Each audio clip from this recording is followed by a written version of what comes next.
Ramlan RSAL Surabaya bekerja sama dengan Universitas Diponegoro mengembangkan robot tangan bernama exoskeleton bagi penderita stroke dan lumpuh. Alat bantu ini merupakan yang pertama kali di Indonesia dan berfungsi untuk membantu menggerakkan tangan dari kelumpuhan melalui sensor perintah di otak.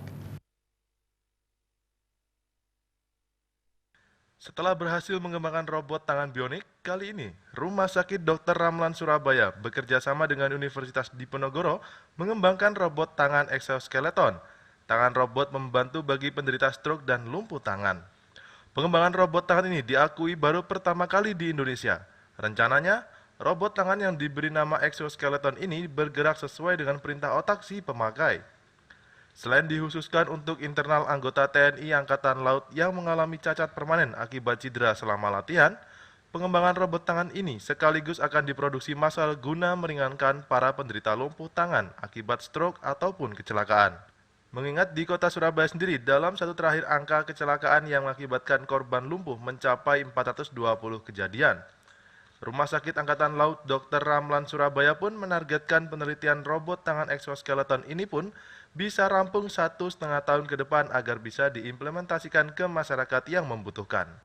Di Indonesia, hand bionic juga pertama kali di Indonesia, mungkin di Asia Tenggara kita duluan.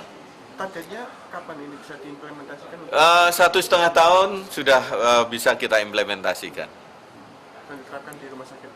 Iya, tidak hanya untuk teman-teman kasus yang ada di Rumah Sakit Ramlan, kedepannya kita minimal harus juga teman-teman di rumah sakit yang lain dengan kasus BPI.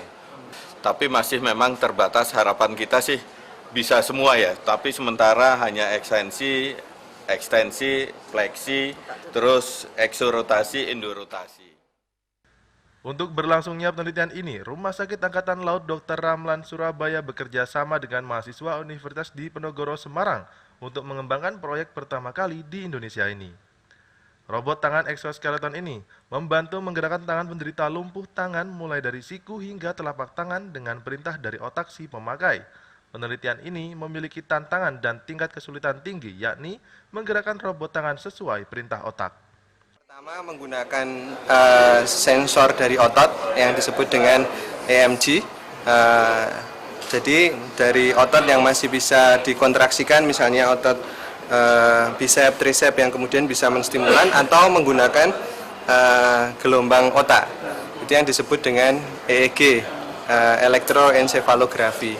EEG itu satu alat yang akan dipasangkan di kepala untuk membaca perintah. Apakah perintahnya nanti berupa membuka, menutup? Tidak. Perintahnya seperti halnya kita memerintah satu benda diminta maju, mundur, begitu. Untuk kemudian perintah itu diterjemahkan untuk membuka dan menutup, melipat dan meluruskan.